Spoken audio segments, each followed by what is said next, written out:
Hello everyone, I'm Jasmine, an international student studying at UNSW Sydney, Australia, and welcome to my YouTube channel. Everyone says Sydney is expensive, and yes, it is. But what does that actually mean when you're an international student out here? Today, I'm going to break down exactly how much I spent, how it's changed over time, and what I wish I knew earlier.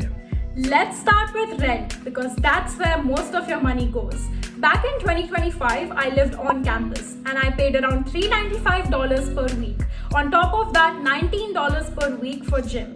This year, I'm about to live off campus and I'm going to pay $459 per week, inclusive of all bills and gym. My place is around 17 to 18 minutes from UNSW. Now, in general, rent in Sydney has gone up a lot. Shared apartments usually range from $250 to $400 per week. Student accommodations can go higher, and private studios are even more expensive.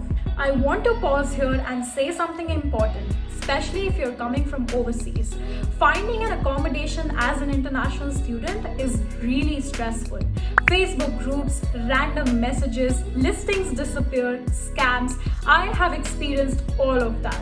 Platforms like Amber Student helps reduce the risk. They work with verified landlords, clearly list all amenities, and have accommodation options almost near every major university, including UNSW. And honestly, security matters more than anything else as an international student. I'm speaking from personal experience. My first year accommodation was genuinely bad, and I don't want anybody else to go through that stress again. Amber Student isn't about pushing the cheapest option every time. It's about safety, legitimacy, and peace of mind when you're new to the country. I'll leave the link in my description if you want to check it out. For food, I'll be honest, I usually eat out, but I sometimes cook as well. Food and transport combined, I spend around $600 per month, and I'm very particular about using my Opal transport card. There's a weekly cap, and I actually know how much I'm spending for each ride. That helps me with budgeting.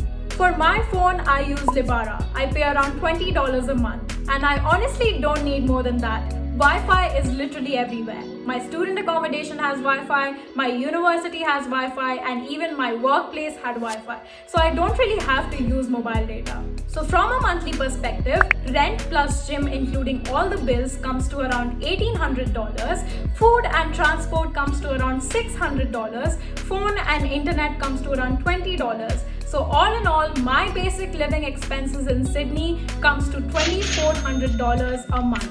And that is excluding tuition fee, which as an international student is a whole different story. Can you survive on a part-time job? I've been working since the age of 18. As an international student, you're limited to work 48 hours per fortnight. And my average pay used to be around $22 to $23.5 per hour. Does it help? Yes, it does help with rent and maybe food sometimes, but realistically, you're not paying for your tuition or saving a lot doing a part-time job. It just helps you survive and not build a lot of savings. Sydney is expensive, no doubt, but if you plan properly, track your spendings and choose a safe accommodation, it becomes more manageable. If you're watching this as an international student, prioritize your basics first. There will be a lot of time for you to upgrade your lifestyle later. If this helped, please like, share and subscribe. Thank you so much for watching.